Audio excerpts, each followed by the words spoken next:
question, we'll start with Rusty for this question, and it's from the NAACP. Describe 3 things you'll do to ensure all citizens of Riverside citizens have the opportunity to realize their full potential under your administration, regardless of ethnicity, socioeconomic status, or blemishes on the record.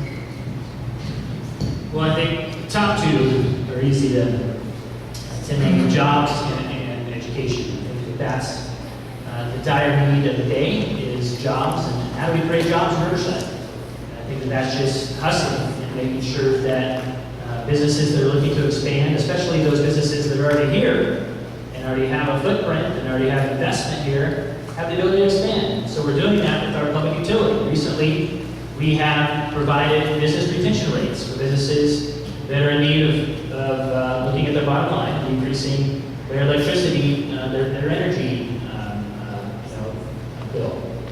We've also looked at ways to give rebates to businesses, whether it's through their water use and free sprinkler nozzles, or energy audit or water audit, to make sure that they are efficiently and effectively using the resources of the city. So that not only helps us as a body, but that helps them as a business. The second thing is education, making sure that every student has access to education, higher education, whether that's community college or a 4-year institution. Completion Counts is the organization that is doing that right now, leading that charge.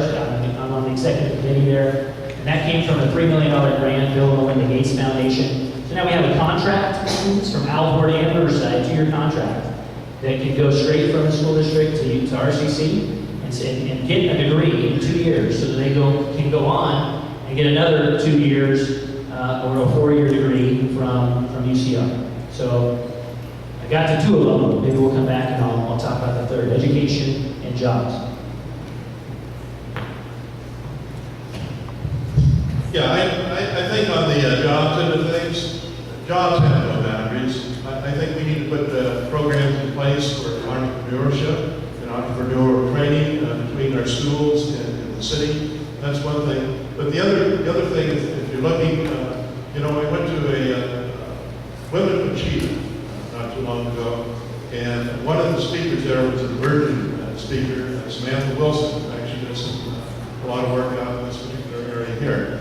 And you would have to follow that model, that if you're at a table and you have chairs around the table and everybody's sitting around the table, you have to slide over those chairs to allow somebody younger to sit at that table. And so that's one of the things that I particularly emphasize.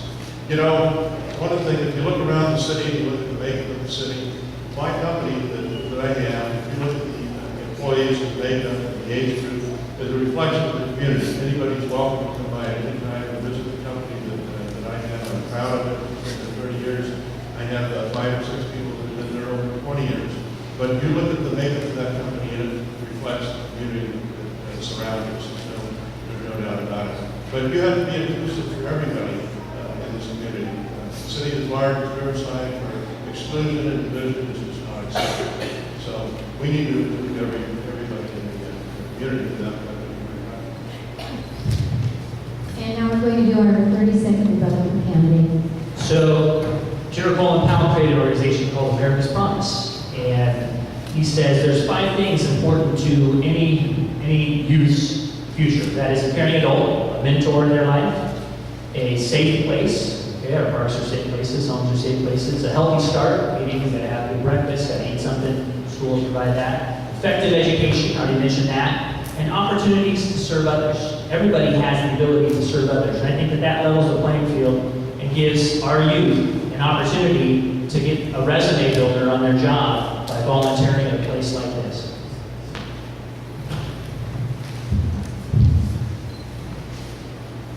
One of the things you have to do is to listen, learn, and help, and lead. That's the way you make things happen. And I think the other thing that happened, there was a question in one of the debates that came up. What are you going to do for our group? There's a lot of groups in the city of Riverside. And the thing you have to do is you have to go up and ask them, and you have to listen to those groups out there. And if you listen to them, we don't all have the answers. You never do, but if you listen, you can learn from those groups. And after you learn from those groups, you can help, and then you can lead to